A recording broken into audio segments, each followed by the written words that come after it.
everything is listen to women, innit? When it comes to feminism and women's issues. Are women always right? Nobody's always right. Back to my question of my ideal, like communism. And that's why I said I didn't mean it when I called you a communist, because what you're saying isn't really what I think communism is. You'll see the growth in sexless men. Like, it's a third or half of men are sexless, haven't had sex in a year or virgin. Do a Google search on your phone. You'll see it now. There's countless of articles. Chris Williamson speaks about it. Everyone speaks about it. Like, that's what it is. Things that I heard is that humans need to operate on the chessboard. In a chessboard, you can make multiple limited amount of moves. However, you're still stuck within the confines of the chessboard. Okay. So we need rules and guidelines, because if we have too much freedom, that's when we develop anarchy. Like, we are the orchestrators of our own demise due to freedom. So you want there to be rules and guidelines to what people are allowed to do when it comes to dating. I think it makes for a better society when we have rules to follow. And he's trying to make me right wing. He's a communist. Were polygynous, so not polygamy, polygynous, where men were allowed access to multiple women. There was so many. It was higher crime rate, higher rape rate. Women were treated worse. Treating worse than if it was to be in a monogamous society. So we're not advocating for that at all. No. So wait, hold on, just before you go. Yeah. So you said, so what we are advocating is, so she won't go and get the footballer or the celeb, and she'll go for the average guy. Those average guys aren't getting it, of course, because we want there to be more of an equilibrium, so it's a better society. Yeah. New questions every day. How's a brother supposed to sleep? Listen, I give youngers books. Trying to educate myself as I'm running through these streets. There's no such thing as black and black crime. You can hit us in the DMs if you want the smoke. Pew, pew, pew. Not sure where the conversation's gonna go. Did you do your research? Yeah, I wanna know. That's the life of a domino. It's the Domino Effect. Back in for another day, man. Another day, another dollar. It's been a minute since we last recorded, isn't it? It has been. Obviously, it was your birthday, so happy birthday. Thank you. Oh, it's your birthday today. Yesterday. Happy birthday, man. Okay. 28, bruv. Closer to 30, fam. Getting there. Still young, boy. Well, today we've got SBTV legend, man. A social justice warrior, Novar FLIP. Thank you for joining us today, bruv. Thank you, man. It's been a long time coming. I know we've had a couple back and forths, but it's finally we're in. Yeah, you love a comment, don't you? Can't help yourself, innit? Boy, I'm learning to hold back sometimes, but yeah. Yeah, I see you warring in the Made You Think comment sometimes. Yeah. They pin my thing all the time as well. So I'll say something. I kind of like Made You Think. A lot of them platforms, I find them like he's very cool. negative, but he'll put more balance. You know what I'm saying? I think for him, I think the reason why he gets a lot of flack is because he promotes the kids that promotes the badness, but at the same time, what's hot at the moment is bad music and badness. So it's like when your bread and butter is promoting that, and when you do post something positive, it doesn't get views, and it's only the badness that gets the views, so people are onto him for that. But if you look, most of the stuff he does post is positive, but people just don't engage with it. Not just that, he's not the type to take sides either. He's more provocative in his comments, as like invoking people to just comment based on their thoughts, as opposed to lean into one side, lean to the other. So I feel like being that kind of central just makes for good conversation. I think you can't really do it without showing the badness anyway. You gotta yeah. Because if everyone wants to see badness, cool, it's gonna have to have the badness there, and then you fit in the bits you can and get the people. It's a London-based platform of the day, bro. London is a reflection of badness. You know what funny thing is, because I've been following him since he was on like 10k, because one of my boys had a boxing page, and the boxing page had like 200k at the time. So like at the time when you're building as other pages, you kind of like jump off the back. But it was funny seeing it morph into like a music page, because when I first started following it, like Made You Think was literally conscious content. Okay. All it was, there was no music in it. It was like maybe when you got to about 100k, slowly bringing it. But before, it was the whole reason why I followed, because I don't follow music pages. The only one I follow is like I'm Just Bait, because I'm just the biggest pages. But other than I'm Just Bait, I follow these pages. So I followed it because I was like, it was conscious content every day. And you can see sometimes he still posts that conscious content, but now it's become more about music over time. And the badness. So to big him up all the same, man. 100%. He's doing this. He's got his what's it called? Listening party today as well. Okay. Yeah, but it's an exercise one. So I think they're training and then doing listening party to the training. Okay, it's kind of interesting. So hopefully that all goes well as well. Yeah, 100. But yeah, to my left we got the plant-based warrior. Come on, you know. The vegan dickhead. Big up the meatless crew, you get me? Sir Eds, aka Edicus. We're back again. Inside the place, man. Then you got me, the most masculine host of the pod. Don't let him gas you. He's got the platforms on again today. You gotta have to Air Forces. Yeah, 5'10" in these, bro. Did you go an inch for your birthday? Yeah, I should get them insoles. them lick. Oh, did you see there was a meme where someone got clocked? Some guy went to go link. You sent it to me, I started laughing. Yeah, some guy went to go link his girl and then demand him in the yard, seeing that he had the freaking thing in his shoes. They were like, nah, they ripped him. It's never that deep. It's never that deep, man. But some people are getting surgery these days. Yeah. The bones marrow surgery thing, innit? Yeah, but like what happens is they just extend your leg. So like your torso and everything is obviously still the same. Yeah. Sort of long legs now. Like, it's just weird. Good luck to those people. That's wild. But anyways, in for today. Oh wait, hold on. I didn't forget. All right. Let's get ready to domino. Right, they were singing for a while just then, boy. I was easy to stop. It's been a while. But listen, we're back again for another fantastic episode. We've got a great guest, a very interesting guest with a lot of controversial opinions, especially coming from a man as well. So it's guaranteed to be a good episode. So all we say is that if you're here at this right now, just like, share, and subscribe, comment instead of report. Yeah, because that way we're inviting conversation and everybody grows and learns in the process. But what the analytics been saying? Analytics been good. I think since the Katie Hopkins episode, we've had like a lot more followers. Listen, we got to 10,000 subscribers. We hit 10K on Insta. Yeah, so big up everybody in the journey supporting us. Like it's amazing to see the development in it. Like this started during COVID on Instagram lives, and to think, in a couple years we've hit 10,000 subscribers. So that's a testament to that. He's not showing support, so we appreciate that. So that's one of the analytics. You just got to let them know, like, we love, appreciate that. No, I'm happy you put that in. And 10,000 on Instagram as well since the last episode. TikTok is coming back to 50K before we got removed because you lot like to press the report button on bullshit. So that's all coming back. What was it though? What did Tommy Robinson. Oh, cool. His views on Islam and whatnot. Yeah, it got taken down straight away. I said, boy, see, I see he's here. Yeah, fair enough. Which is mad because the Katie one, they didn't really. But the Katie one was this, like, the support was overwhelmingly nice.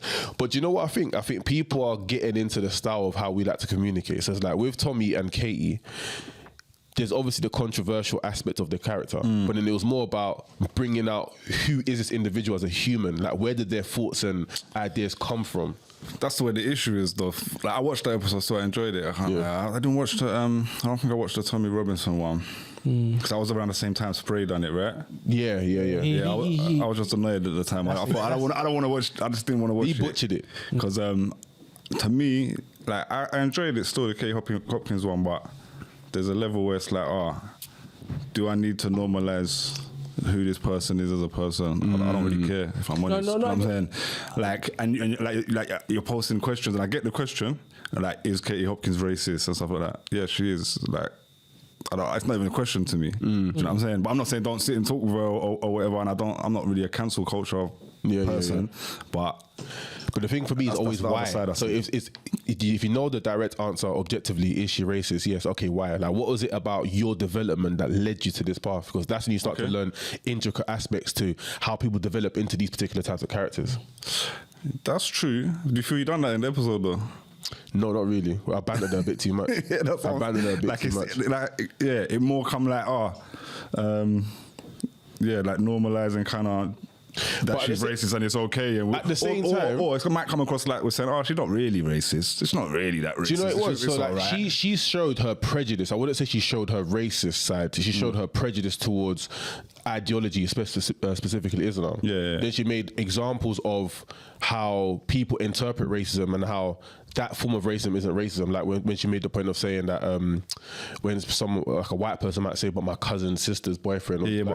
That sounds like she's prepared with the answers for what's going to be said to her. You know what I'm saying? She's like, I'm not going to do the usual way. But that's not a lie, though. I'm going to work around it. But see, that so there was times where I tried to purposely set traps and she just avoided them. I was like, do you know what, fair enough. Very good. Because she knows what she does. Yeah. But at the same time, I couldn't disagree with some of the stuff she was saying because it made logical sense. Okay. For me, what I got from her, sitting with, because obviously I was away, so I watched the episode.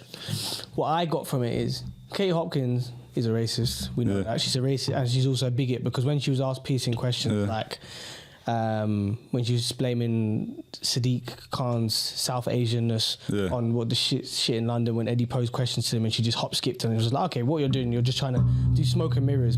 We can see your racist views, but on the other flip side of that, you go to a pub in Cornwall, you go to a pub in Bath. Yeah. She's no more racist than those guys. Oh no, they're all racist. The only difference, no, that's what I'm saying. But like, you know how they paint Katie as like the worst person to ever walk planet Earth.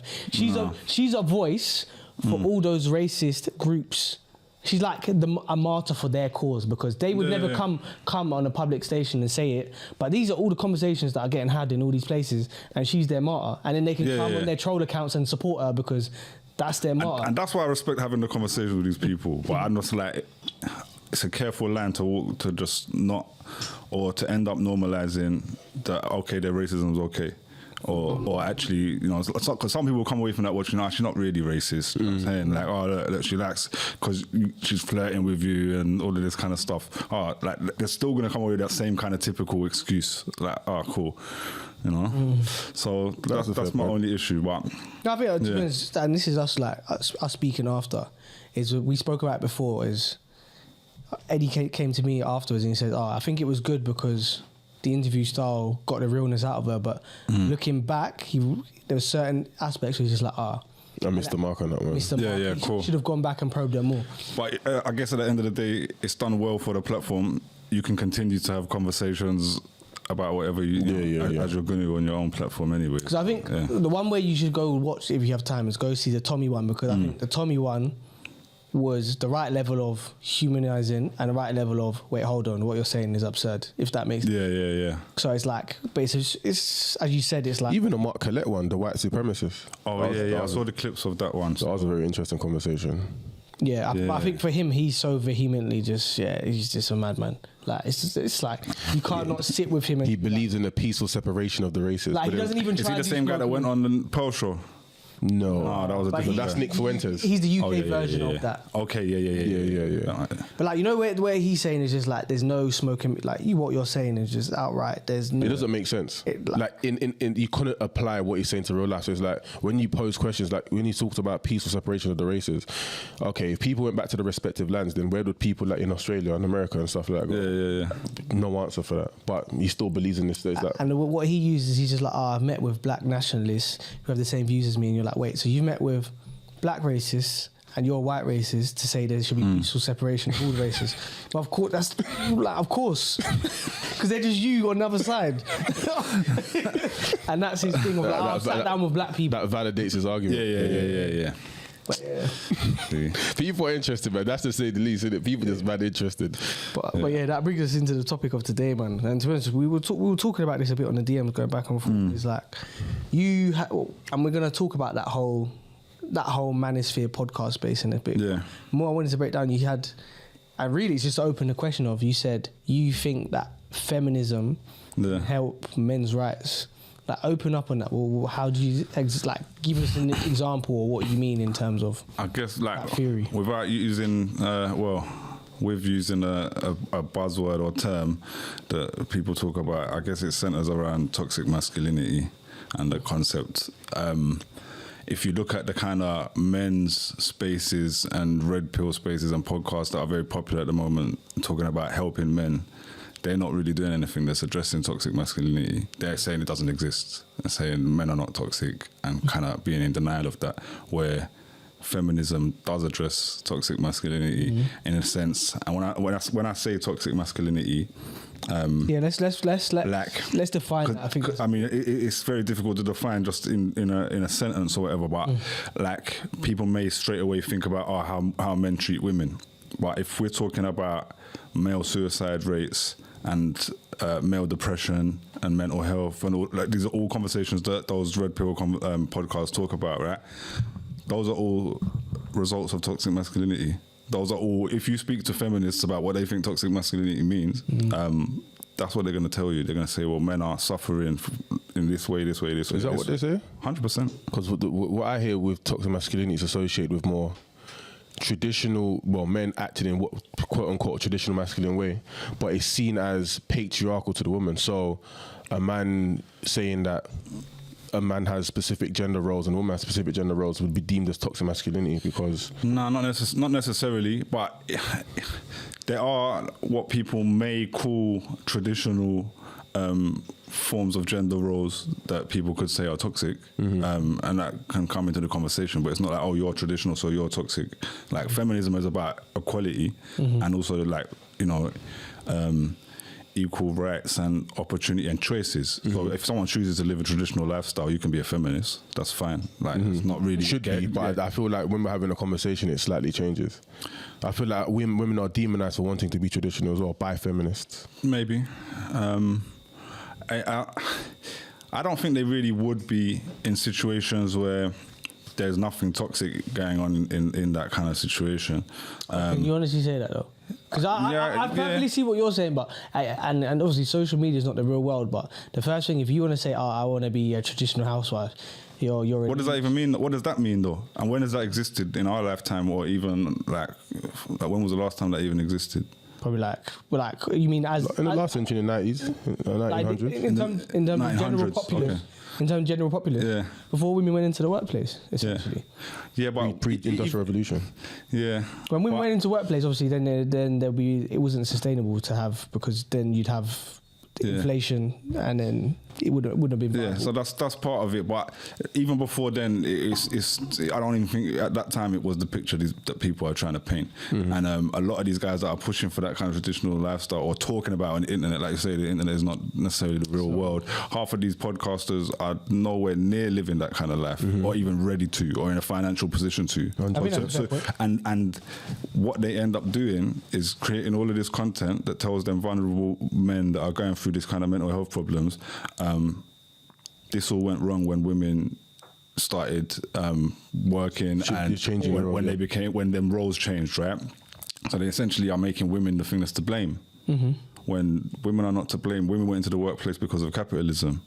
So capitalism is actually the root of the problem in pretty much all of this. See, I think when we're defining toxic masculinity, I think that is more, to me, a better fitting version of toxic masculinity than all the other things suggested. That this idea that you're to blame for the shift in my necessity in the home, because I think that's the element that can lead to the mental health issues where I'm confused about my identity because I was told that to be a man I have to do X, Y, and Z. Oh yeah, 100%. And now that I can't even get a woman to begin with, so now my hate and anger goes towards you. I think that's toxic masculinity. They can get a woman. Let's just be clear about that, though. They can. All of them. I think history tells a different story. There's women out there available for everybody. There is, but accessibility is a different story. So like, even like again with Sapiens, the book says that the majority of society is born of 80 to 90% of women and only around 40% of men. What do you mean? So that's in like only 40% of men were able to successfully reproduce with 80% of the women. So because they're the ones that were granted the ability to reproduce. Like, they were attractive. What do you mean ability? Like, I'm the way you're describing it, I'm thinking like physically. It all aspects. So in terms of what is attractive to a woman, you have to tick certain biological boxes. Bro, there's a woman out there for everybody. I'll be honest with you. That's easy to say, but in practice it doesn't work out that way. In practice, I know man them in the ends who literally, you know what I'm saying, got nothing going for them. They all got women. You know what I'm saying? The only man I know who ain't because got women. They're ticking certain boxes. No, they're just doing it for themselves. The only box you got to tick. Like bums get gal. Yeah, of course. Why? Because they got time to divert themselves to getting gal. Cool. But the only box you got to tick is to try. That's the only box you got to try. Yeah. Like literally. So this man. But a lot of men don't have these skills, you know. Yeah, so cool. So that's what I'm saying. Not having the skills is one thing. Okay. Yeah, cool. And this whole kind of incel culture, that's what creates this kind of incel culture or whatever. Yeah. Those men can't get girls, but once they get out of that, if they worked on getting out of that, they can. That I understand. You can teach these men how to, but there's men that just don't, and that's what I mean by can't. And the man teaching them how to are not really the best men to teach. I agree with that. This is the problem with him. Because one thing I will say, like when you do a quick Google search on your phone, you'll see the growth in sexless men. Like it's a third or half of men are sexless, haven't had sex in a year or virgin. Do a Google search on your phone, you'll see it now. There's countless of articles. Chris Williamson speaks about it. Everyone speaks about it. Like that's what it is. But it's a problem. We admit it's a problem with them, but the reality is that is a problem, and we can't just look at but you know I'm doing it, so these men are doing it. So because the similar way is that's what Tories do, or it's not Tories, Conservatives do. They're like, I've made my bread, so everyone else should be able to make bread and just try. He's trying to catch me on certain. Because you know it is. Good point, don't lie. Because you know the sexual marketplace. Yeah. It's a free market. So it's a free market, which is similar to like a capitalist structure. Like there's only certain people who are going to succeed. Nah, bro. Everyone has the ability to succeed, but not everybody can succeed. Not everyone can succeed in a capitalist market, though. That's different. There's women out there for everybody. There's not money out there for everybody in the same way. I disagree. If you've got a learning disability and you've got other different ailments, there's no way you could say that they have the same opportunity to succeed as someone else. Push that. You know that's absurd. But even though you're talking about a percentage, a significant percentage. Is that a myth? It's looks like it's getting worse. Yeah.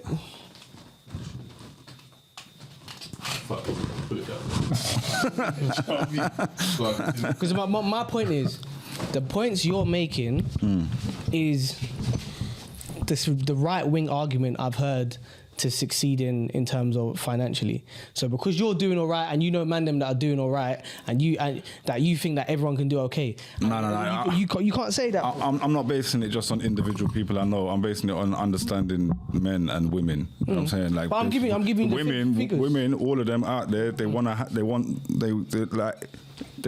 find partners. They are out there. There's no issue with men and women meeting each other and getting together. Like that's issues we've got in ourselves, and that's another toxic masculinity issue. What the men are going through, that are struggling to go and talk to women. So why? Toxic masculinity is the reason why they can't talk to women. Yeah, that's part of it for sure. I don't think that's the right. I don't think you're coining the right term. Expand on it. No, for sure. Because like when you broke down before of the expectations of men and what the confusion they're going through and feeling like they have to do certain things in order to be a man. This is all this is toxic ideas we're creating for ourselves.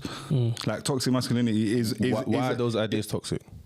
Because they're resulting in us not talking to women. They're resulting in us feeling like we can't actually be something, like we can't be a man. So that's like... This is where it gets interesting, because this is where the red pill conversation starts to take form, because in reality, me having these ideals of what is expected of a man isn't inherently toxic. Where it becomes toxic is where you try to exercise these inherent notions and you can't do so. So now, what are the reasons why men can't exercise what it means to be a man? Being a caregiver, providing safety, providing shelter, etc. Now, when you have women, this is where they talk about like hypergamy as an example, where women date for cross and up social hierarchies. If as a man you don't fit into these dominance hierarchies, but women do that because of the structure that we've created for them as well.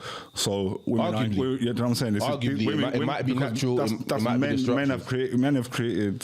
See, but that's the thing. And again, it comes down to capitalism. This has existed through all the time. That we naturally invoke hypergamy. So if you want to go back to hunter-gatherers, the most successful tribes at hunting and being able to provide resources were the ones who got to get the girl. It's no different now. I believe that capitalism structure is interwoven into human development. We've always invoked capitalist structures. So when you talk about pre-enlightenment, when you talk about the scientific revolution, all these things are based on capitalist structures. We just applied the theory in a more purposeful way. And then leading on to that, I'm kind of in the middle of between you both, in the sense of, I believe it's got harder for men to be able to court women due to these toxic ideas, which falls on the men, because can we agree that men are the chasers and the women are the receivers, and they reciprocate the energy that a man will do to chase. But I believe the reason why it's become more difficult is from globalization. And when I say that in terms of before, people could find their childhood sweetheart or they go outside and meet certain people.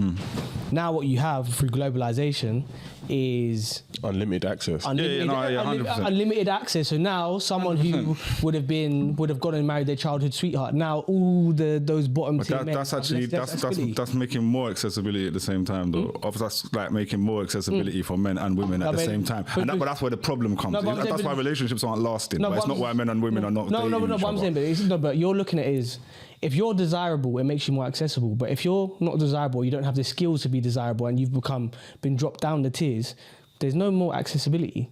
Because what would have usually been accessible to you goes elsewhere.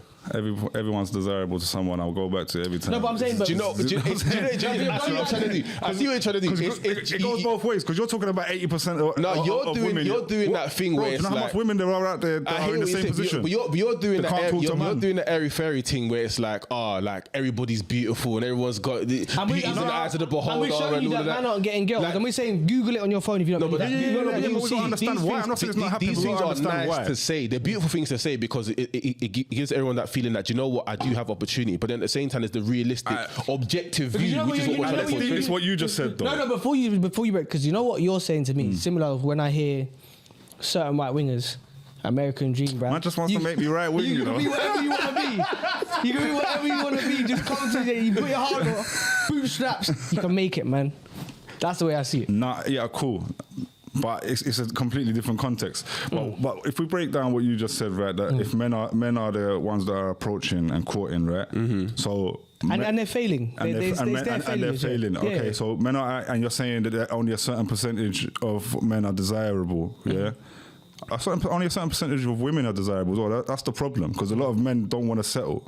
They only want, and it's not financial. It's different things they're looking for, right? So if that's the case, all of these other women who maybe are on the same level as these guys who are not succeeding with the women they're trying to talk to, what's happening to them? They're getting sexually active with the other guys. When you look at the stats, there's a certain select group of men that have multiple sexual partners. Yes, and that's what that number. Bro, that group of men don't want to beat everything. So that original, they don't want to beat everything.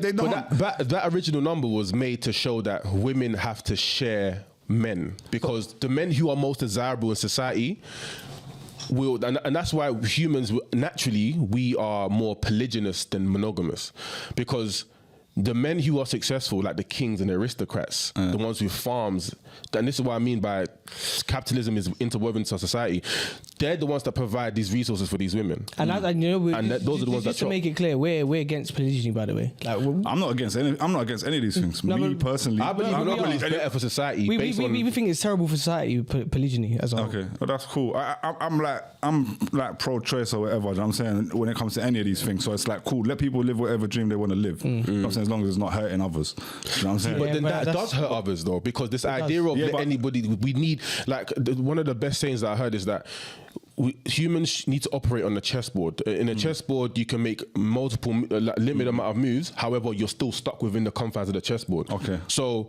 we need rules and guidelines, because if we have too much freedom, that's when we develop anarchy. Like we are the orchestras of our own demise due to freedom. So you want there to be rules and guidelines to what people are allowed to do when it comes to dating. I think it makes for a better society when we have rules to follow. And he's trying to make me right wing. He's a communist. Not even that. The rules can be. I don't mean that, by the way. I hear what you're saying. They can be flexible, but on a basic level, there needs to be some kind of rules, because when we operate with anyone could do anything, we just do bad shit. Like, and again, it's been seen throughout time. That's why we have any kind of rules in society, I guess. But a minute ago, you said something about that this was being created in order for those men to date multiple women. So it's created. Sorry, you were saying something about this dynamic was or this argument. Oh, so the argument was being made to show that women essentially share men. Yeah, so that's the point, and that's the point of most of these things. It's just a way of convincing women that they should. I don't think that they should. I just think it's conveying the facts. Like, again, or they should have multiple women. No, you're saying men should have multiple women. But men naturally. So not you personally, but that's what you're saying. The argument. I'm not saying that they should. No. I'm saying this is what happens. Yeah. So this is what happens, regardless of whether we live in a polygynous or monogamous society. What tends to happen is that the men who are most successful in that society with the good looks, the finances, etc., they get all the women, and then that means that the men who are more average. So this is why I call that the death of the average, because I think average people should just get together and be happy. But the problem with accessibility and globalization now is that men who women wouldn't traditionally have access to and vice versa now have access to those men. So then what is the necessity to stay the average man when I can go on Instagram and fuck a 10? Fuck. Fuck. But for the female mind, women don't see things the way men see. I'm gonna keep it 100 because women will see a man, like women will see a footballer as an example, and the footballer is looking at her like you're a quick chop. But the fact that she can have sex with him, to her thinks that I'm of that level of male, when in reality your level of male is fucking, I don't know, in Tesco. I don't know about all of that, man. That's just the reality, bro. That's the argument about accessibility. At the end of the day, that woman still knows how she got to pay her rent at the end of the week. They still got problems. They still got life to live. They know we can all do whatever we want to boost our ego and live, like, present a certain lifestyle. But at the end of the day, we got to lie a better home and out with our own problems. The sooner you come back to the better for society. So there's another book called The Defining Decade by Meg J. Better for society? Why though? Because by living their life. Because by being able, so when women when men and women get into multiple relationships that go wrong, it just creates more and more problems. So like, even another book I can quote, The Untethered Soul, talks about how what people tend to do is seek external solutions for internal problems. What tends to happen is that when you do that, you then infect that person with your problems, and then the cycle continues. So now you have two people who are infecting other people and blah, blah, blah. Then it comes back to healing yourself. So then when you re-enter the relationship world, you're a better person. But the reality is this: if you don't understand your value, and I'm not saying your value is any little, but just understand where you fit in society, and you start chopping out these top guys and these guys that are looking after you and they damage you in the process, nobody benefits. However, when you understand where you fit in and you're saying, do you know what? These are the type of men that work for me. And those type of men see the same value in you. What do you think, man? What do you think this narrative is being used for most of the time? In all these podcasts that are usually talking about this narrative, what is the purpose of it? What is the purpose outcome? What outcome are you trying to... I'm not talking about you, because you said what you're against, I'm saying, because most of the podcasts I hear talking about this kind of stuff, they're always trying to point... They're always trying to prove how men are being left out and men can't do this, and playing victim in a lot of ways. What do you think they're trying to achieve? In the red pill space, and it's interesting because like this goes in so many different directions, but I just think it's a way for men to amass more women for themselves. It's quite inherently selfish. Of course. It's by showing that I'm this type of brother. Those are the type of brothers you don't fuck with. But that's the outcome. And that's why I try and focus on outcome. Like, what's this going to create? But you're here still pushing the same narrative. I'm not pushing the same narrative. I'm talking about self-awareness, because if you're self-aware of your characteristics, your flaws, what you need to work on, where you can develop, and where you fit into society, then you recognize that, okay, cool, me chopping fucking rappers and stuff isn't conducive to what I want from life. And if you realize that sooner... I think you still got the same outcome you want. Maybe not multiple women though. What do you mean? You want that woman to stop going and chopping the footballer, so she's going to be here available for you. For me? No. Or whoever, the average person, your friend, whatever. And again, no, but I said maybe not for the same. I said not for the same reason. I said not for multiple women, even just for a relationship. For the average man, so it's more of an equilibrium rather than everyone trying to. So that number of 80-40 grows to like 60 something. Do you get what I mean? So like there's more equal. Is because there was a time where with the emergence of religion where people were better suited for marriage. So more men had more access to women. So even from an anthropological studies, but marriage was more suitable for society, and I still believe it is in terms of the betterment of our development as a society. I still think it is as well, because obviously it's. I talk about capitalism a lot in all of this, like I have done, but. Two people working together in whatever dynamic that may be is going to be a stronger force to like deal with this kind of like austerity and capitalist world we live in. So I'm not against that. But even from an anthropological study, societies that exist where there's a massive amount of men that don't have access to women, those societies tend to be more negative. I can't accept that this is more race. One thing I will say, I'll even send you the study after the Harvard Business Review. They actually did a study on it, and we can agree Harvard would be able to do a credible study at least, that countries which were polygynous, so not polygamy, polygynous, where men were allowed access to multiple women, there was there was higher crime rate, higher rape rate.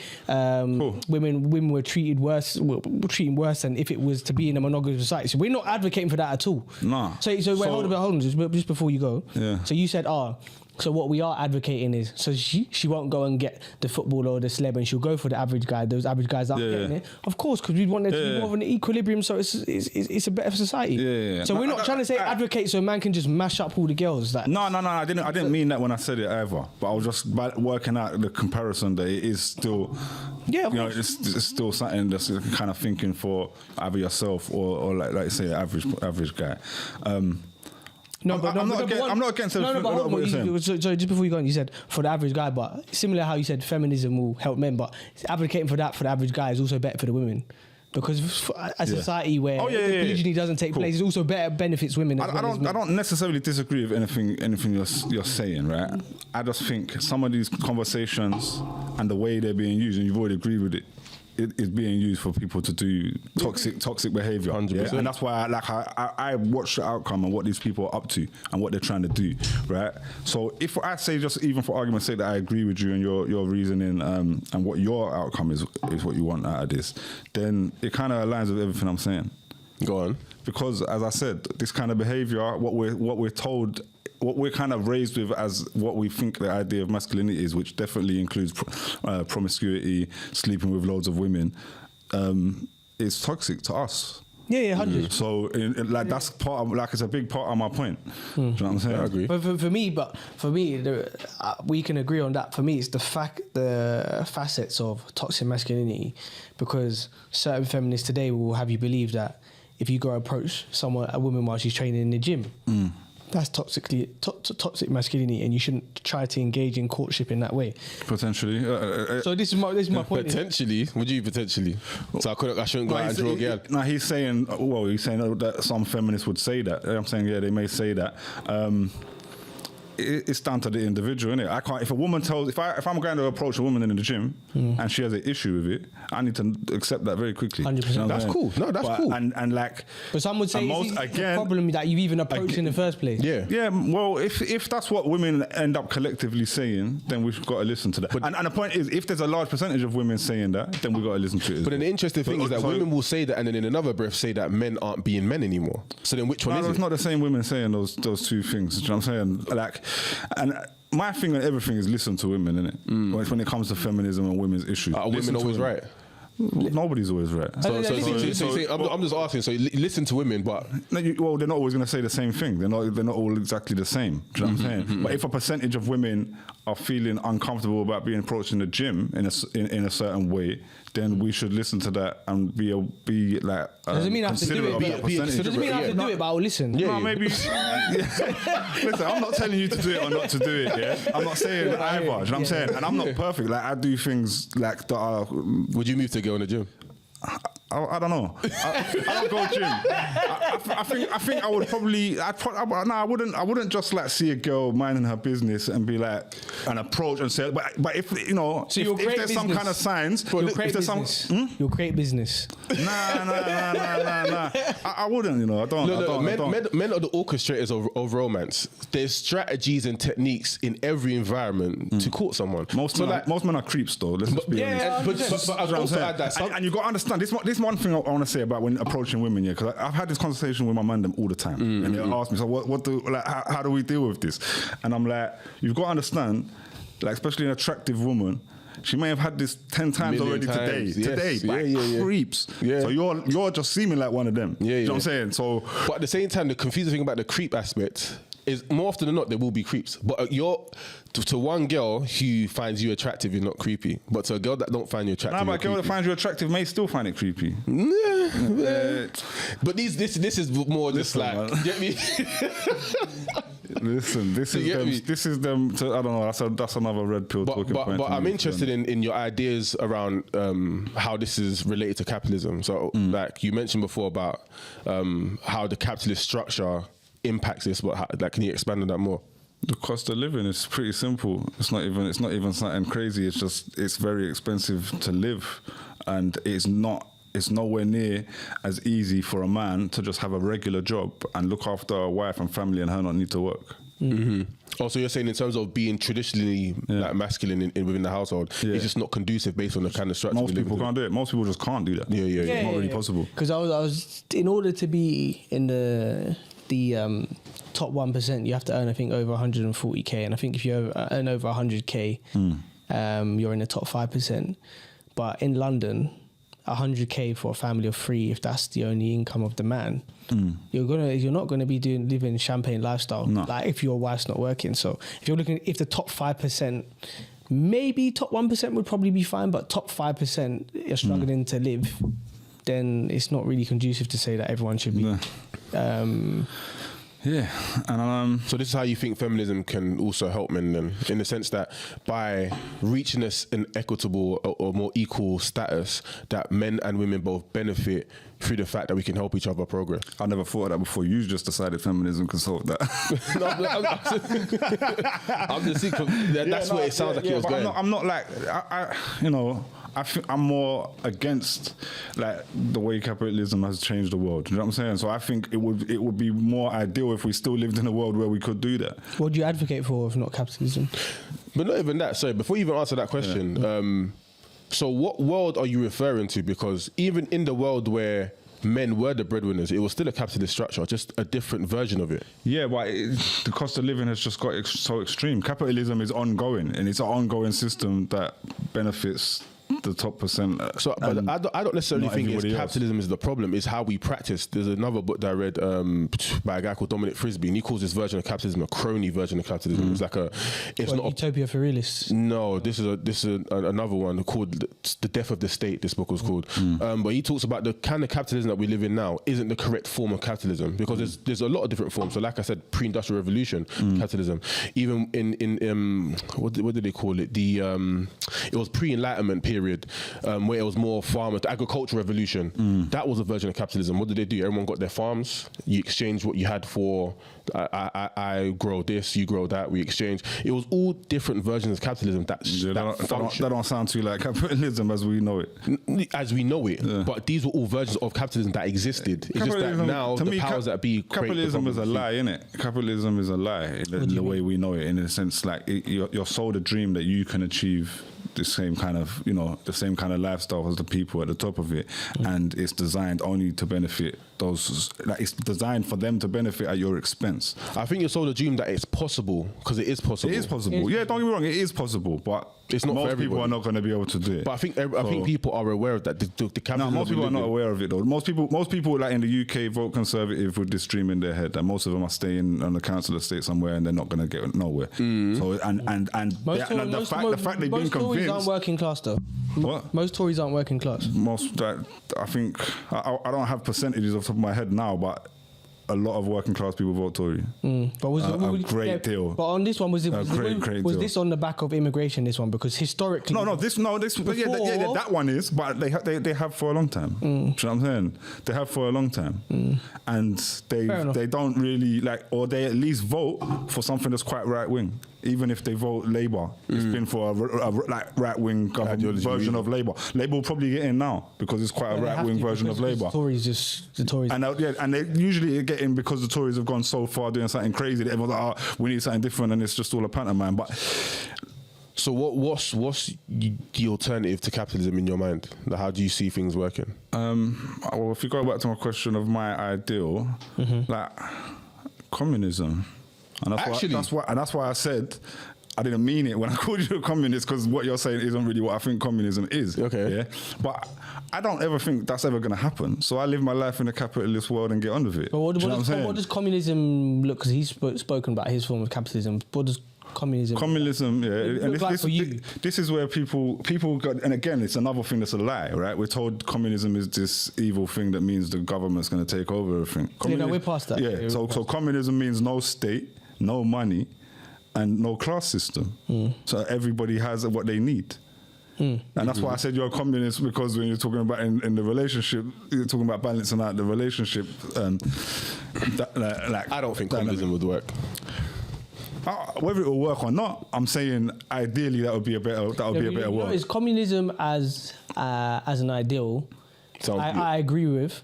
Problem is what you don't factor in is human error and how capricious humans are. At some point, there's going to be someone who's going to become the gatekeeper of communism, who's affluent at the top, who's going to find... No, there isn't. That's what I'm saying. There is, if communism was ever actually achieved, it's never happened. Yeah. So people go, they bring up examples of communism, go, look, this is what happens, this is why it's so fucked up. Communism has never been achieved. No, what I'm trying to say is that human error is chicken and egg. It will never be achieved because... Yeah, no, I get because of the things that I've just mentioned. We can say it can never be achieved, and because someone... I can take that on board. If you take it anyway, someone's going to try to do a dick measuring contest. That's just what human beings are. You go on someone's road, they want to show, I have the best house on this road. They'll show, I have the best watch. Everyone wants to show how big their dick is. Not everyone, but a lot of people do. So the point is to get everyone to say to stop flexing how big their penis is. And I don't stop doing those things myself, and I get called out for it all the time. You know what I'm saying? Because I talk about socialism. But then what's the most because if capitalism isn't the most ideal, I don't think there's an ideal. But I guess when Corbyn was running, and that was the first time I ever saw something in my lifetime where I thought, okay, this makes a bit more sense. Where it was still capitalism, right? And people like they went crazy in the newspaper saying he's a communist, he's a left-wing extremist. To me, that was the most central we've ever seen as a potential leader for the government in this country, because it was still going to be a capitalist structure, just with services for people and basic ownership of public services. Yeah, I agree. But there's there's going to be no form of pure capitalism or no pure form of communism, because even if you look at China, they still have the second biggest economy, and all their countries are publicly traded and can be bought, and people can enrich themselves. And then when you look here, we still have a national health care service. So it's like you can't really... You know the funny thing about China? I don't know a lot about Chinese politics, right? But people often attack it like, or we're going to end up like communist China. You just hear that said. Like, it's just something I would hear people say. And then I watched a video the other day of someone breaking down, actually in China, they like their government. They're actually happier. I don't know about that one either. Don't know about that one. We might want to look into it. And I think when people say we're going to end up like communist China, they're talking about social policy more so. Like, so in China they have credit scores. So like, you know how you have a credit score for your credit card, but they have like a personal credit score. So if you start, let's say you take a piss on the street, there's cameras that watch you, your personal credit score goes down, you lose access to train travel, as an example. Yeah, that's why I'd still. So some people are banned from flying. We have that here as well. You go to prison, you get a sign put on you. You can't do certain things. You know, I agree. Some countries, like for example, like a Libya or a Cuba, maybe so. China less so. But people that from here on the ground, it's not people don't necessarily want to be there. Look into it, man. I need to look into it more myself. Because China's definitely. I wouldn't want to live, but it's a trade-off. See, with the Chinese people, for them, it's like, okay, we have prosperity, but we lose our civil liberties in the process. It's like, if that's what you want, then fair enough. For me, I'd rather like struggle to make it than lose my civil liberties in the process. Through his crazy policies and the Great Famine and people dying, it was like a unitary approach of, okay, he worked on people to the bone to the point that they died, but he raised hundreds of millions more people out of poverty. So even though, like say 3 million died in the process, but people make the argument, but they're sitting pretty now. So that's millions are dying here all the time in the same circumstance. So do you still believe it? You believe in monogamy and marriage? Yeah. Yeah, definitely. Yeah. Well, I believe in people's options to do whatever the hell they want. You know what I'm saying? What does that mean? Do whatever you want to do, man. Marriage. Yeah, do whatever. Yeah. Quick question. You know how you said people shouldn't. You believe they can do what they want as long as they don't hurt other people. How do you feel about people doing what they want and they're facilitator of other things? Like, for example, like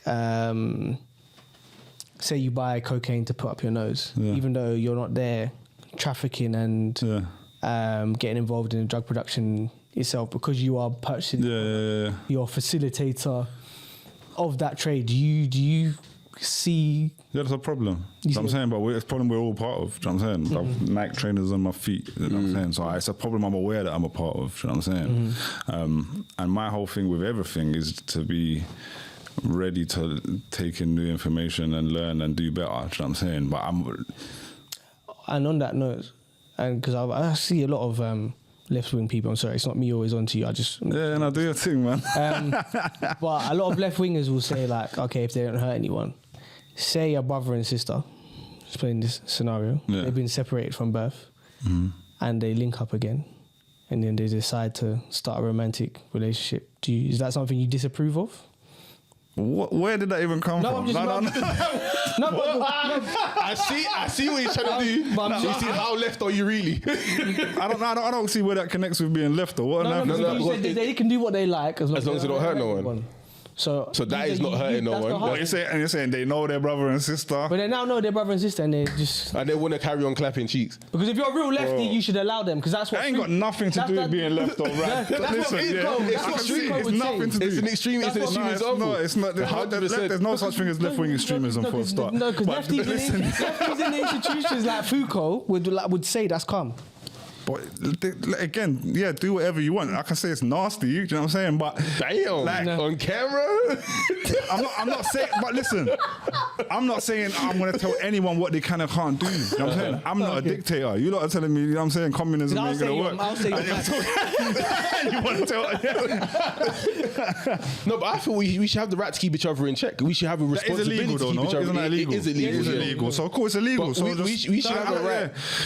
So then they can't do it. Yeah, but I'm saying, but that's because they put a rule in, not too long ago. What the rule is there? It was illegal to be gay not so long ago, and we now say that's no longer illegal. So we can't use the law of our morality, because at a time it would have been. I'll be honest with you, I don't really want to give an opinion on it, but I'll say this, Because I'll say we spend a lot of time, like the people that kind of podcasts and stuff that I don't want to go on, that I don't like, and that I'm kind of on the other side of. They spend a lot of time doing this. Okay. Looking for the example to create. Then why don't we use obesity as an example then? Okay. So obesity, again, eat what you want, do what you want, but that indirectly affects the people around you. What's that? I'm saying I got you that. You got me this one. I think I've seen you guys talk about this before, I think. So let's say we use the same example, but obesity, because obesity has indirect effects on society by and large, whether it be the workforce, sickness, and then NHS, etc. But eat what you want is no one's forced to put the spoon in your mouth, and then when the problems start to come. So what are you? I want to know what you're saying, because all these questions are getting put to me. Are you saying you want to physically stop people from eating? No. Food or telling people what they can eat? So 1 second, we're going based you're the communist. We're going based off the premise that we can do what we want and whatever, as long as we don't hurt no one else. My thing is this: we should be all able to keep each other in check. So if I see a fellow human being that's doing something that's going to be detrimental to yourself and others around you, then I should have a right to be like, yo, listen, what you're doing isn't good practice. Well, you're making an argument that is hurtful to people. I'm not going to make a comment or opinion on this, but you're making your argument that that's hurtful to the person themselves, and maybe hurtful to the individual is something to consider as well. Yes. Because my whole point, what I started on here, is about toxic masculinity and how it hurts us as men and as individuals. So these are things we should have conversations about and consider, etc., etc. Yes. But I'm not advocating for a dictatorship where we tell people what to do. What about when it comes what does that even mean? When you say tell people what to do, what does that mean? When you throw obesity in it, we were talking about relationships, when you throw obesity in there, you're talking about a whole different thing, Because obviously I'm not saying people can do whatever they want. We have laws. You can't commit certain crimes, you know what I'm saying? So there already is a structure of things that we can't do, and like a certain moral kind of ground we have to follow. Do you know what I'm saying? So, but as I said, we started with relationships, and we started with toxic masculinity. I use it as an example of the idea that we should do anything we want, as long as we're not hurting other people, regardless of law. This ain't my big talking point that people should do whatever they want. You know what I'm saying? Okay. So what is your big talking point then? Well, my talking point is toxic masculinity today, right? Yeah. And my talking point is equality. Yeah. My talking point is equal opportunities for all. You know what I'm saying? And treating each other like the same. So when we talk about men being promiscuous, which I understand you guys have said you're not even supportive of that, right? but the fact that the rest of society actually kind of encourages it, while telling women, shaming women. Red pill society, red pill. No, the world encourages that. How so? The world encourages that. Like, just religion is a perfect example of where. Okay, but TV, like, the idea of masculinity that we grow up with is that you like having, even you said, the kings, these people who everyone kind of looks up to, these people have multiple women. Yeah, but then that is the ideal that is sold to us. They represent a fraction of society, though. Yeah, but we're all told, and if we're talking about capitalism, how we have been, we're all sold a dream that you can go and be that part of society. That's going to be you. And if we're being real, a lot of like men trying to gain in the capitalist world and become rich. Yeah. Why are they doing it? Yeah, That's what I'm saying. It's access. Yeah. One of the main reason, if anything. Yeah, no, I hear that. But then that's where the importance of religion and its decline has also impacted society. Because religion would usually remove the idea that even if you become rich, but religion, there's also parts of religion that says we can have multiple women. Yeah. And religion's even been, like, if you actually look at that, and again, I'm supportive of all religions. It's in the same kind of way. People believe and follow the lifestyle they choose, right? But that narrative, there was narratives used within that kind of in the red pill space in connections to like Islam. From long before the red pill space, and I didn't realize it was a connection with Islam till years later, until I saw them sharing it recently. You know, these men used to say there was 9 women to every man on earth, and people used to believe that. So, who said that? I heard that growing up all the time. Serious? I've always been told that there's more women than men. I didn't know it was 9 to 1. There's more men than women in the world. I thought, but it's very close. Like, if the actual like global population, right, is like 50 point something percent more men. Yeah. It might add up to, and then I saw a news speaker recently who broke down that in America, and I think in the UK actually as well. In America and the UK, there's more women, again, by this small percent, but globally it's more men. And they worked out the number, how many million more women there is. So they've changed the narrative now and gone, there's this many million women out there that are going to be left without if you lot don't accept that men have multiple wives.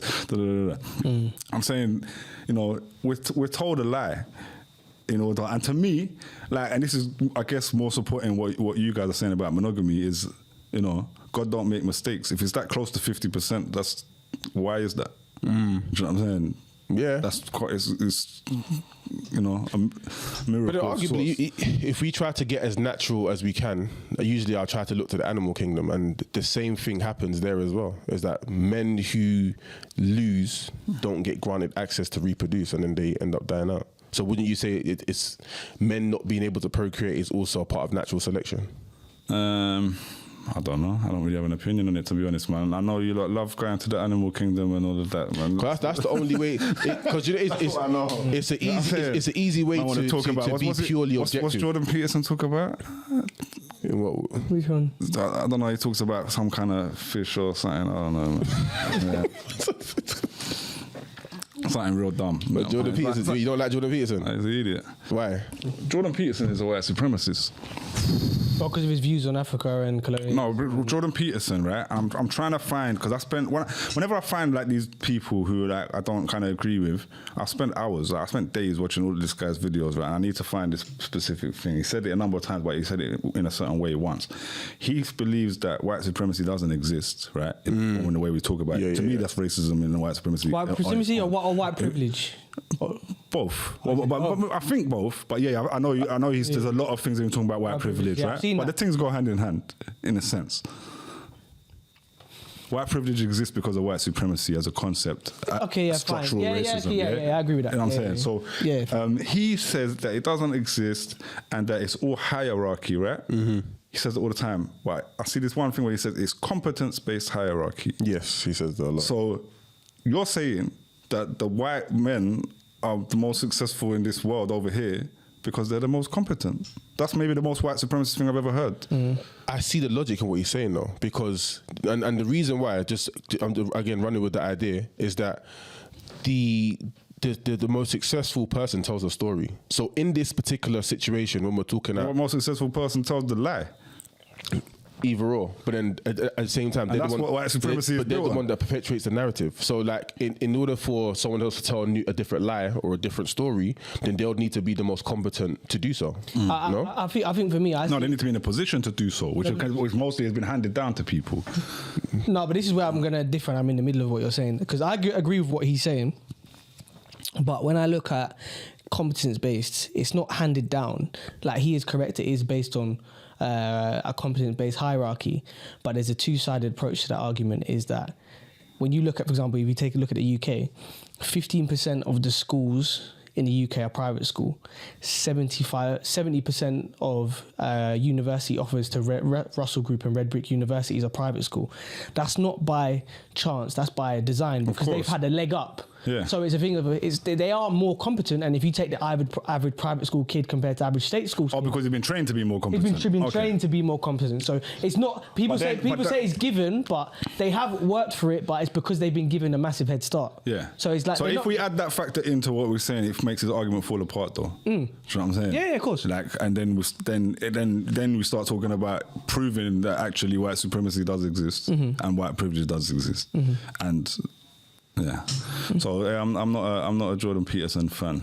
I think for him, he's done that where he's looked at the micro side of the argument. Like, for example, some people would just say, mass migration doesn't work. If we have uncontrolled borders where anyone can come in the UK, it doesn't work. And I agree, we can't just let everyone in, because there's only a finite amount of resources. You couldn't let the whole world come to the UK.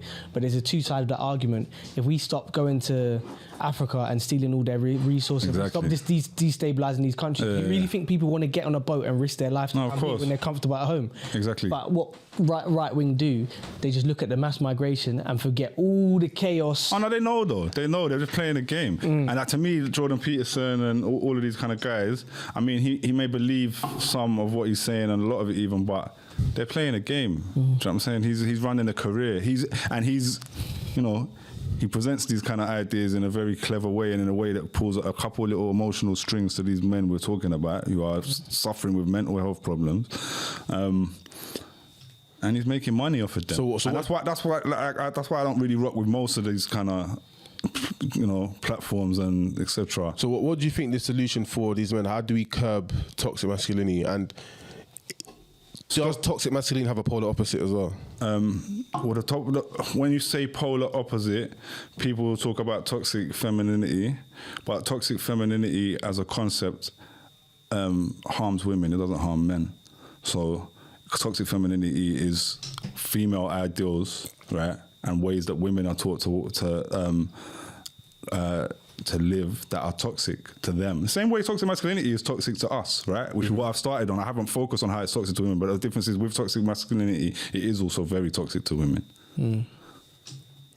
Sorry, so you're saying toxic masculinity is toxic to both men and women, but toxic femininity is only toxic to women? Yeah.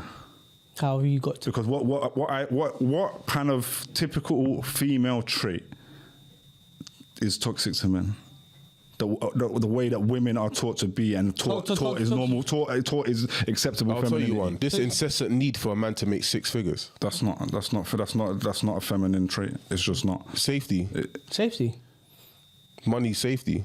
But you're not describing safety. Yeah, I am describing safety. No, you're describing something that you think is too much. No. You're describing something that you think is beyond safety, because otherwise you wouldn't be calling it toxic. No, it is toxic, because the necessity for men to provide excessive forms of safety for women in order for excessive. But you're saying excessive. Yeah, excessive forms of safety, because you don't need to make six figures to have safety. But it's not safety if it's excessive, is it? Because safety is safety. It can't be excessive safety. It's not safety anymore. This is where toxic. The thing is, you men are just getting lost in semantics. I think it's more the point of women being taught to, say, marry into a rich family, which you see happening before marriage was about love, to marry into a kingdom, and to you have to marry someone of it's harmful to them. It's harmful to them. It's harmful to men as well, because the men who aspire to reach these things don't do so. Actually, it's toxic masculinity. It's not toxic femininity. That's toxic masculinity, because the entire purpose is to benefit the man. It's not to benefit the woman. The entire purpose of that is safety benefits the woman. Of course it does. Of course it benefits the woman. The safety is being used as the safety in this example is being used to manipulate a woman to do what this man in this example wants them to do. This is much more of a toxic masculinity example than it is toxic femininity.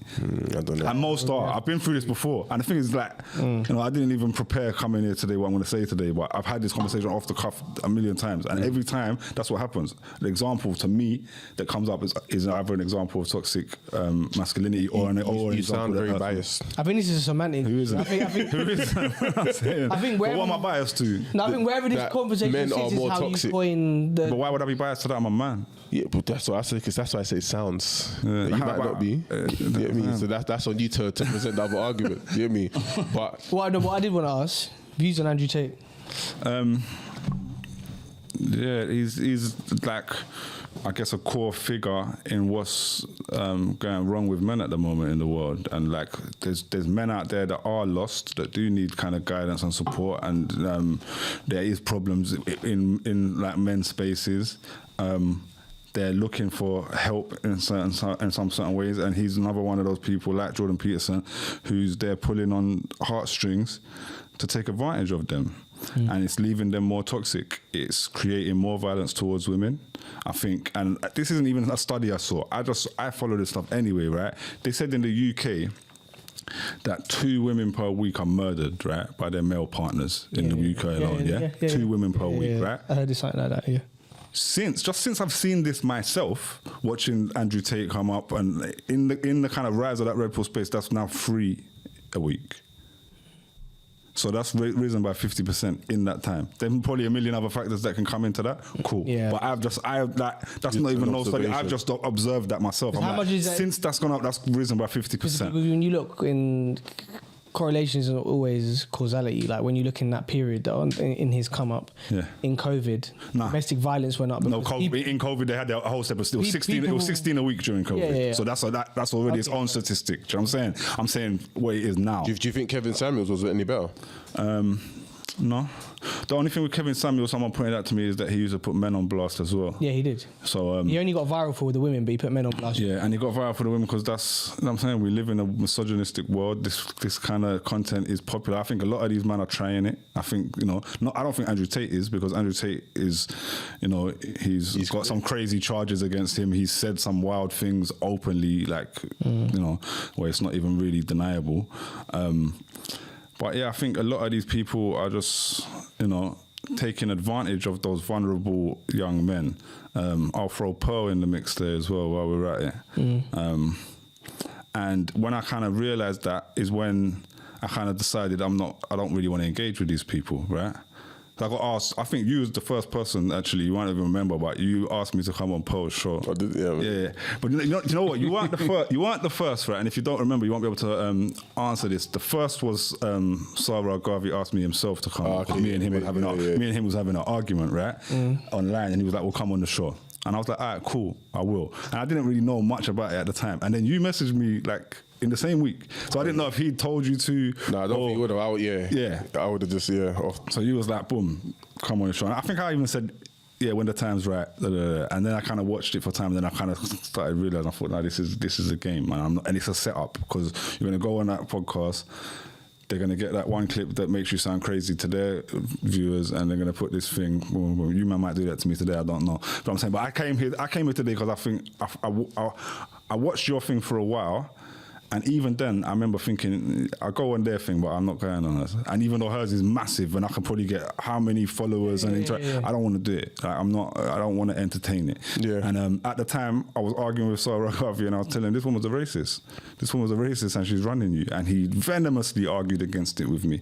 And then I had an argument with him about his clip that had gone viral that said single mother homes and all these statistics, which was a lie, because it wasn't. The study wasn't based on single mother homes for a start. It was based on single parent homes. Yeah, and then there's children in care. There's all kind of factors in it. It wasn't a study that was based on gender or trying to prove a point about women. It was a point about single parent homes.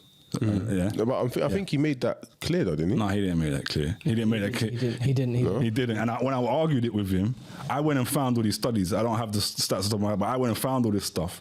And I wish I did go on the show in the end, because I literally argued with him on Facebook, and I broke it all down, and he just backed out. He was I remember him saying specifically that he drew a comparison between single mother homes and single father homes, and not in the same clip. He might have done that later. I don't know. I've heard him say. I'm sure. He drew about what Nova's saying. And correct me if I'm wrong. Is he drew a comparison between single father and single mothers, but in the single mothers clip, he referenced a study from the single parents. Yeah, it was a single parents. But to his credit, I realised later on that there were websites that already listed it and said single mother, and they were actually like solicitors and stuff like that who are aiming towards like single dads who are not seeing their kids. They've actually manipulated that, so he may have read it from there. So to his credit, I realized that later on. Do you know what I'm saying? He may have read it. He may have read the wrong study. Like, you know what I'm saying? But cool, whatever. Me and him was going at it. I'm telling him this woman's a racist, and I've seen you say this not true on the whose thing was it? Is her name Esther? All right, when you said that you weren't aiming for black women specifically when you was recruiting for her, right? Even if that's true, I want to say I believe that you were chosen to do it because she thought you may bring more black women into the potentially. That's a potential. Yeah. So, but I'll accept that from that you didn't get told to do that intentionally. I watched all of these videos and I just was like, right, it seems like it's majority black women being shamed by this white woman for their lifestyle or whatever kind of, from a men's perspective. And I just found the whole thing incredibly racist. Especially the ones where she would sit them down and show them Jordan Peterson videos and go, watch this. Because them videos are designed to pull on them strings. Again, it's like, oh, look, this is right. And but you're not going to hear that whole part about that I explained before, just showing him as a white supremacist. I found that wild. So I was saying this for time, and he venomously argued against me, and then, was it a month, 2 months later, he makes this video saying everything that I said to him. Anyway, big him up as well. But on that one, I've even spoken. Interesting. I don't think Pearl's racist. I just think she's ignorant, bro. Like, racism's ignorant, man. No, but by that I mean is like she's naive and consumes so much right-wing material. It's like but she knows though. She knows what she's doing, and I don't believe her as well half the time. She's trying to create something to benefit herself personally. Do you know what I'm saying? She knows what people think. She knows the world's racist and misogynist, so she's just run with something. She's intelligent. So you think she's doing the Donald Trump thing, basically? Yeah, I guess that's that can work. Not to say she might not believe some of it, do you know what I'm saying? But like, she's been exposed a million times with all this stuff that doesn't fit her lifestyle. She sent me a lot of the literature that she's read. I still need to read it. Even showing you literature you've read doesn't even necessarily mean you believe it. It's gonna present something that makes my argument that's feeding me. Speaking to on a personal level, she does believe it. Like I would say I know the stuff that she just talks for views and the stuff that she believes from the heart, and I think her ideas around race.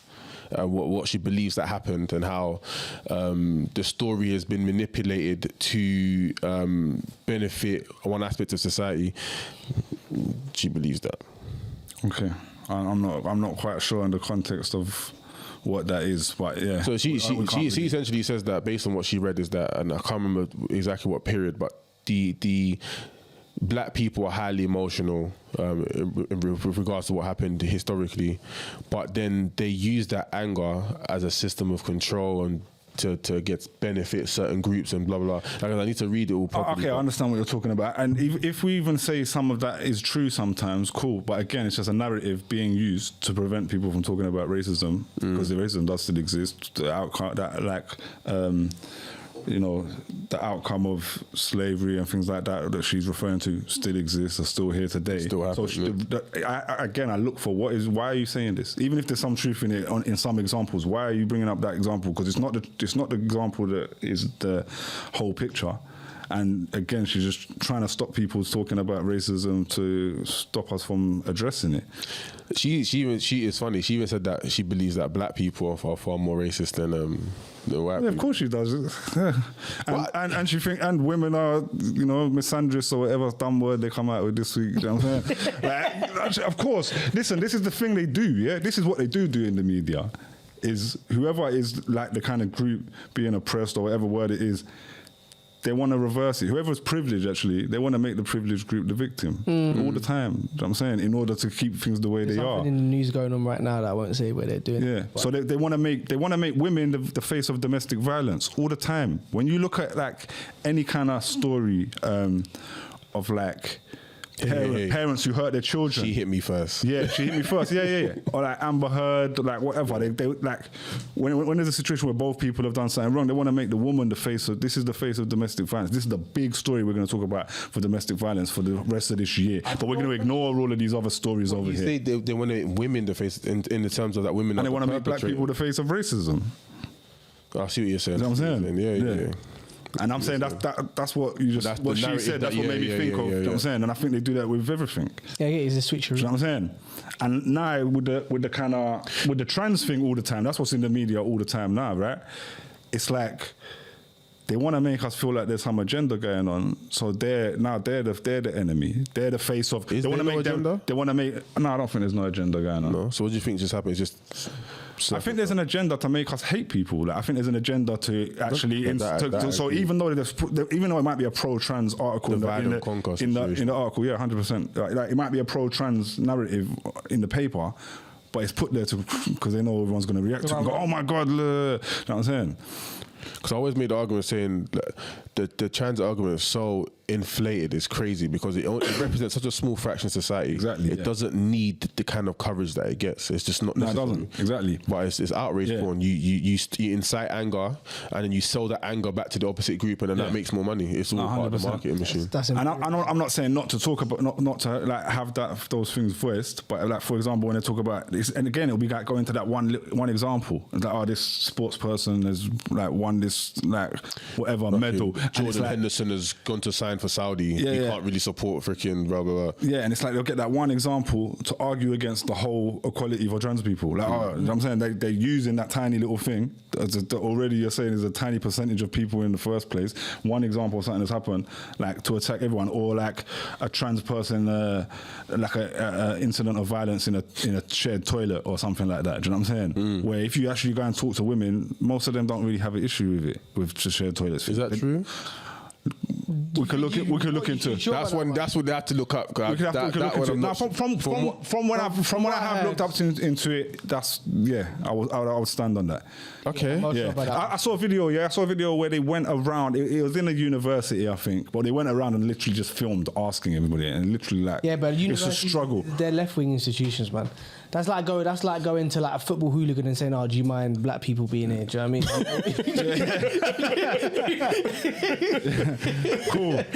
Cool. Yeah, and the world is a right-wing place, I guess. You know what I'm saying? I'll take it. But lastly, before we close up, what do you think the solution is to toxic masculinity? Feminism. Well, at the end of the day, it's just addressing it, but feminism addresses it. So as a word, if I'm going to give you a word, equality for men and women, feminism just basically means equality for men and women, and it addresses men's issues as well as women. Do you honestly believe that men and women can reach a place where we're truly equal? Because I'd argue for more equity than equality. Both, though. Both. Yeah. And equality, like, you have this kind of Jordan Peterson argument of equality of outcome versus equality of opportunity. Yeah. And again, it's like weaponized to stop. He's saying that to stop the equality of opportunity conversation, because most of us are only having equality of opportunities conversation anyway. Do you know what I'm saying? And I'm not saying we shouldn't be looking at equality of outcome sometimes, because we should. I think they're both important. Yeah. I think they're both necessary. Yeah. But I want to see like when people say equality and equity for like men and women when it comes to gender, etc. What are the tangible outcomes though? Like what do we need to see to say, okay, now we're heading down the right path? Stop killing women. You know what I'm saying? Stop this statistic where 3 women are being murdered every week. But the people that are doing these killings, are they the average person in society, or these people that need help? And is that like the general trend? It's the highest end of it, right? Is that not a minority?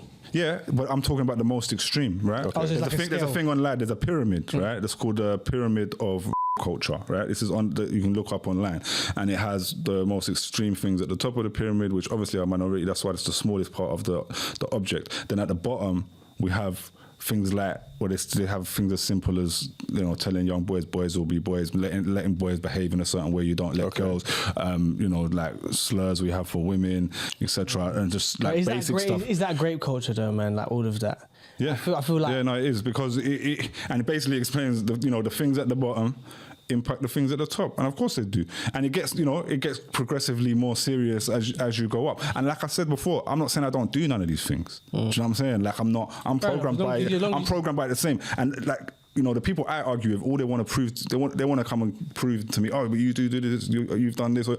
Like that's why I don't really care about that kind of argument. With that pyramid, what would you say to the people that argue that a lot of that pyramid, in terms of men being raised in a kind of way, is a byproduct of how women raise these men? But the women raising those men are doing so in a patriarchal society that they've been taught how to raise men in. So it's not women. It's still not a structure that women are in control of. So then the argument about like single motherhood and how that might impact sons and over coddling the son and no male influence to give the man the right guidance. You don't think that? You don't think that woman bears any responsibility in that regard? I'm not saying that's not a conversation, but I don't think she bears any responsibility as a gender, no. Because that boy is still, like, the toxic masculinity issues that those boys come across. But the toxic masculinity issue is predicated on the upbringing, which is predominantly the woman. We pick that up from everywhere, because like, and yeah, you might pick it up from the woman who's also picked it up from society. Do you know what I'm saying? But it's not directly, this is a woman's way of being. That's not a woman's trait, as we were going back to raise a man as to be toxic. It's just not. I don't think it's done intentionally. I think it's done unintentionally. Yeah, of course. Of course, but that's how programming works, and it impacts all of us. This is a societal structure. So then when we're talking about these solutions, why is it that I don't hear educating women on how to raise men correctly then? Because it's always men ain't doing this and men ain't doing that, and the people are right. I think that's inaccurate, to be honest, because I would say, and this is my main thing, like if you're saying what is the solution, stop blaming women. That's the first thing, and that's the first point in toxic masculinity. And all of these podcasts, I keep going back to them, but that's what I'm reacting to at the moment. Stop blaming solely women. I think we both have a part to play, but no, because they're not blaming women as a gender. It's not a gender-based action. Okay. Women are trying to do their best raising kids in situations when they're on their own, and doing whatever they know. If they've been taught something by a patriarchal society run by men that's actually impacting the children negatively, then that's due to the patriarchal society. What are you saying is being taught? Because obviously there's an argument that obviously society is becoming more gynocentric, so it's leaning more towards women. I reckon you'd obviously disagree with that. Definitely disagree. But the point is that, cool, if we discussed quite a few different topics, and monogamy was one of them, and we all believe in monogamy. Yeah. So in a society where the divorce rates are increasing, blah blah blah is happening, men are leaving, etc.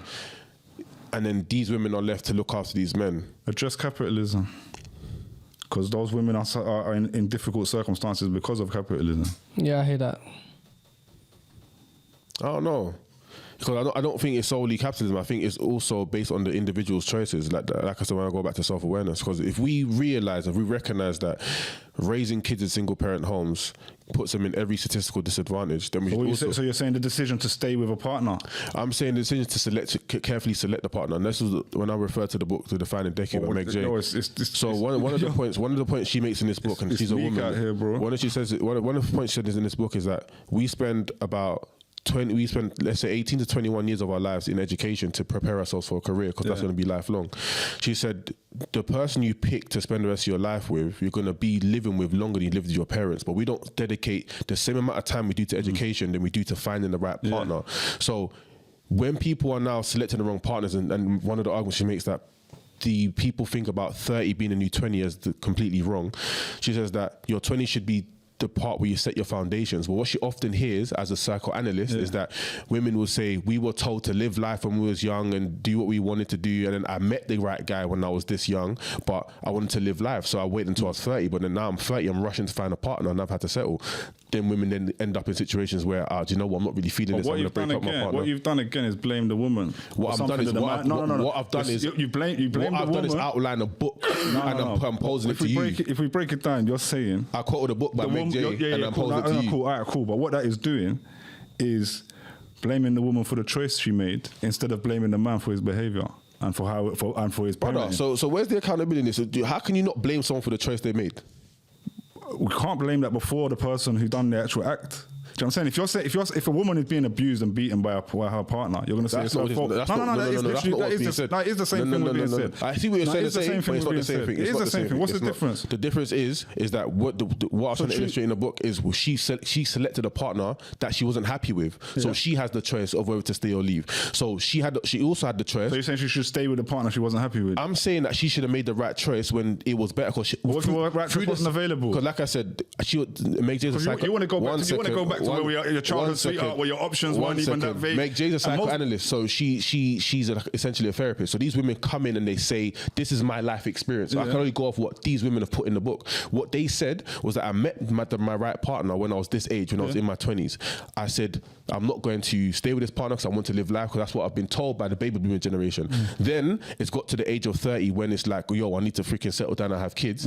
You now pick the first guy that's going to take you, but that's not the guy that's going to make you happy. The guy that was going to make you happy was the guy when you were 21, but you was also misled about what you were taught. You are the individual. Again, these are the words of the people. The book's there to read if you want to see it. It's already gone through like 3 people, and it's very broad. It's very broad. Oh, that guy would have been the guy. No, you don't know that. You don't know that guy. Again, that guy might be a psycho. This is typical though. Like, and if you watch the podcast and the stuff where women are speaking out on platforms, you often hear this sort of narrative. They don't know that guy was the guy though. You don't know that. That's a narrative being created by these same, like being pushed by the same space again to control women and tell them. If I'm telling you this is a woman speaking, then how can you not hold her accountable to her own decisions?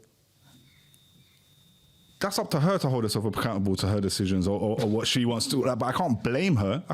Say, oh, you chose the wrong partner. No. So now, blaming and holding yourself accountable are 2 different things. So I'm not using the word blame. I'm talking about accountability, like your self-awareness. The words. How does this even work? Where's the partner? Where's that partner for living the life of a next girl that actually said, "Yeah, I'm gonna settle down with you, brother." No, but I'm saying earlier when you were saying if we even going back to us having less options, and like there being something positive. That's an example of less options. She had too many options and then decided that But if you got less options and a certain percentage of men are going to be a threat and kill you. You don't know. Again, you'll take it to mad extremes. Like, if but like, we live in a very are killers, man.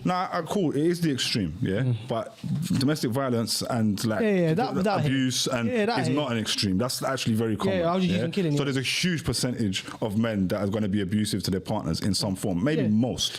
So most men in some form, controlling behaviours. The reason I'm not running with that argument, because I hear what you're saying, I honestly do. But the reason I'm not running that argument is because I quoted the book with the ladies that articulated the point of view was in reference to them having the choice. If they were speaking about the men that they chose being domestically abusive, then fair enough. They're literally just saying, I had a choice of a guy that would have been right for me. So what are they saying about the guy they have chosen now? What's wrong with him? That he's just not ticking the right boxes for him. It was a situation where I was in a rush to settle down and start a family. So they don't want to settle down now. Sorry. So they're not settling, or they are. They're settling for the guy that. So essentially, how they say is that this is your level, but they don't believe that was the level because they're still going off the idea of when I was young and blah blah blah blah blah. Obviously, 30 is still young or whatever, but they're saying that the guy that I wanted is no longer available to me. So I'm going to go with what is available to me, but what's available to me does not make me happy. I think, and that's a byproduct of choice. That's accountability for yourself. You had the time to make the right choice. But I think in your prime, you chose not to. Using this as an example as a counter to what I'm talking about violence and about. It's 2 different subjects. No, but that's where we are. That's what you are. You asked me what to say. What do I want to summarize as in the answer for toxic masculinity, and then we ended up. But it sounds like when you're talking about toxic, it sounds like you don't want to hold women accountable for their own decisions. And I'm saying we're both. It doesn't matter. We both need to be held to account. But it sounds like it's one-sided. At the moment, women are held accountable more than us. We're not being held accountable. I don't believe that. Because at the moment, we like all of the levels of domestic violence. If you want to talk about our charges, like literally, is pretty much nobody is charged. Like, we're not held accountable for the most extreme high end of examples of toxic masculinity against women. We're not held accountable. I think all the and the vast majority of people, when there's a public case, someone's accused of something, you go look at them comments on Made You Think and all of these places. Everyone's attacking the woman. They're all attacking the victim. blaming her. She's a liar. She's this. We literally defend men I think that's wrong. constantly and protect. We protect men to the highest end. I disagree with men being held accountable. The only thing I do agree that men aren't held accountable is our charges, because when you look at the amount conviction of rates, reported in conviction rates, men aren't being held accountable for our charges. What are they held accountable for? In terms of everything else. Everything else. How? Bro, call the police about a DV situation and it's trouble. It's smoky settings. It's not really, man. Like it's not that problematic. It's not unless you've got serious evidence.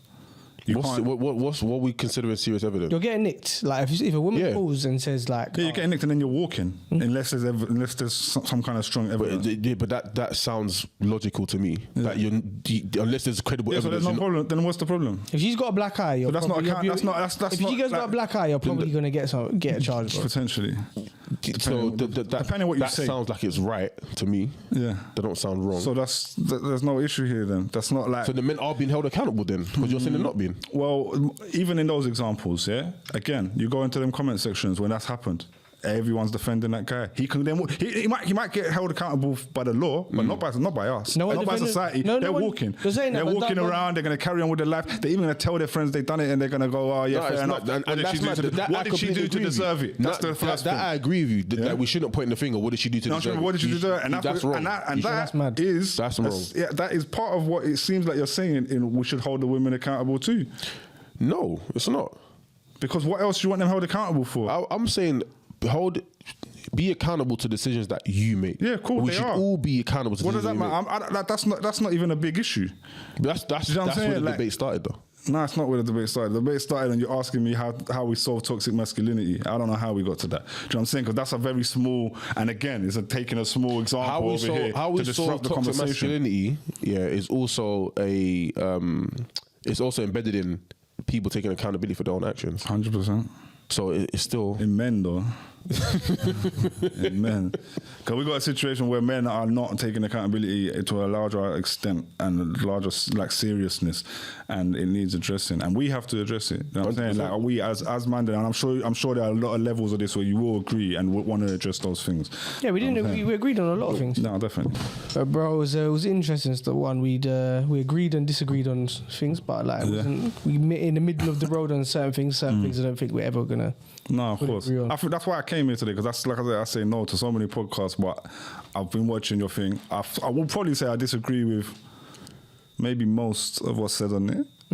On this podcast, but I don't find it to be toxic in the same way as others, and I do agree with some things sometimes. I've seen a number of times I'm like, I agree with that, or I might learn something, and I thought we could have a conversation rather than No, I love conversations like this, because you're not the type of brother that's gonna like try and belittle someone. It's like, okay, let me try to understand what you're saying and then respond to it. So these are the kind of conversations that are necessary for development, because people can see both sides, and you're having a conversation and be like, okay, that makes sense, and they can take bits and bobs and hopefully for sure. Right together and grow as a result. Yeah, man.